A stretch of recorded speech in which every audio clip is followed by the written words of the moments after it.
Tempo fa scrissi un piccolo articolo sulle personalità autoteliche. Che cosa vuol dire autotelico? La parola autotelico viene dal greco autos e telos, cioè che vuol dire sostanzialmente sé e fine. Quindi il fine è se stessi. Sono personalità autoteliche quelle che fanno delle cose fine a se stesse, per il puro intrinseco piacere di farlo. Questo garantisce il massimo benessere e la massima qualità della vita. Oggi purtroppo si tende, probabilmente involontariamente, ma per come è l'organizzazione sociale, per gli stimoli a cui siamo raggiunti, a perdere questo tipo di caratteristica. Non è facile trovarla sul lavoro perché non tutti hanno la fortuna di fare un lavoro nel quale sono immersi pienamente, questo è ovvio.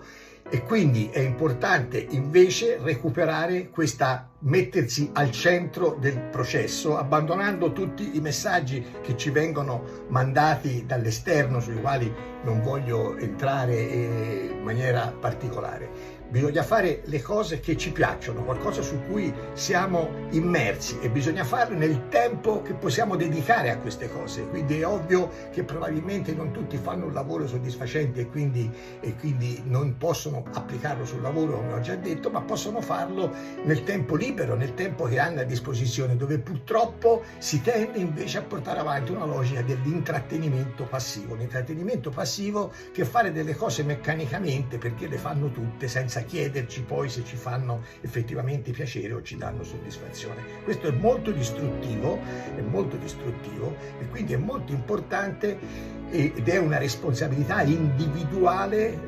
recuperare o costruire al proprio interno una dimensione autotelica, cioè trovare qualcosa che ci piace, qualcosa che ci interessa, qualcosa a cui dedicarci pienamente, perché questo alza di molto la percezione della qualità della nostra vita ed è un elemento importante. Vi assicuro che i grandi sportivi, sempre presi come modello, ma vale anche per i grandi musicisti, grandi artisti in genere, scrittori, pittori e quant'altro, certamente primariamente sono connessi pienamente a quello che stanno facendo, quindi non ci lasciamo ingannare dal fatto che possono guadagnare tanto o essere famosi. Certamente tutti siamo anche un po' exotelici, cioè quindi guardiamo a ciò che ci deriva da ciò che facciamo, ma certamente per conseguire risultati o per avere un'alta qualità della vita i vantaggi secondari sono sì importanti, ma non sono l'elemento primario. In sostanza, se vi iscrivete a una palestra perché volete fare la prova costume in estate,